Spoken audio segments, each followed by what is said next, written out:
On to the final round, random wrongness, which is a quick-fire round testing my guests' capacity for spontaneous error. As always, the wrongest answer to each question wins a point. Time starts now. What's the worst opening line to a sci-fi novel? I've got one. Zafrak stood on the bridge, the plasma from the landing gear still fizzing around the ship. So, he thought to himself, this is Croydon. Pretty bad. It's, I had a semicolon. That's 3 lines all staggeringly ill-punctuated. I haven't ever read a science fiction novel. Hence the fact that it's a bad first sentence, I suppose.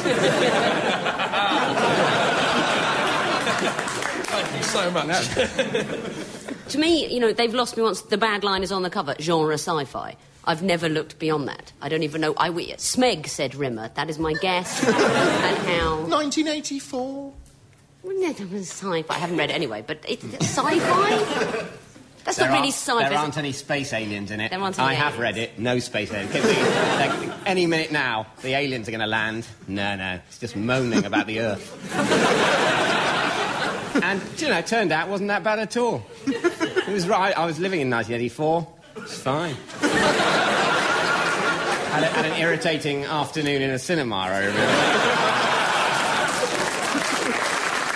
Well, I think that's a point to Rufus. What's the worst thing you've ever paid money for? I've got one. It's those cash machines where they charge you £1.50. I think now £1.99. I can't do it. I can't do it. I'm spending I'm getting nothing except my own money, but less of my own money than I'm spending. So I would have to be worse than a senior banker at business to think that was good. And also, they're worse cash machines than the ones. They're not even in a proper wall, usually. They're like a sort of little object in a horrible newsagent. So that sort of thing. So it's not even the infrastructure. There isn't the brick. It's not in the side of a bank. This is... You know.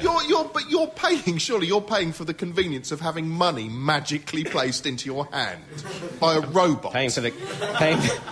Don't try and make it sound exciting. Is that the beginning of your sci-fi novel? The magic robot put money in my hand. Then I had to have sex with the magic robot. Because this is a horrible future where robots pay humans for sex.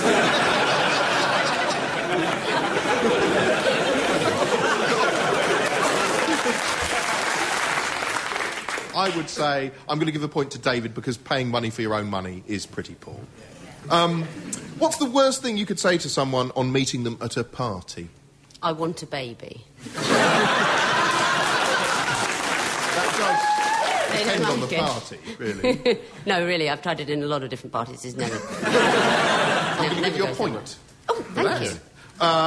What's the worst advertising slogan for a fast food restaurant? Eat fast, die young.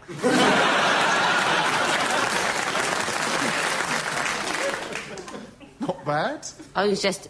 it's all right, this year's mouse has already been found. Come for the food, stay for the warmth.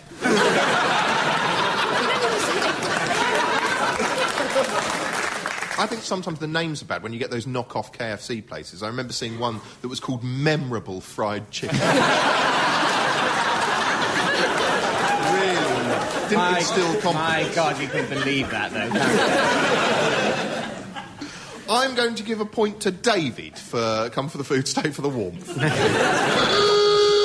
That noise means we've reached the end of the round and indeed the game. Having clocked up the most points, this week's highest scoring contestant is David. Well done, David. You've won nothing. Thanks to all my guests, David Mitchell, Victoria Corrin and Rufus Hound. I've been Charlie Brooker. Now go away.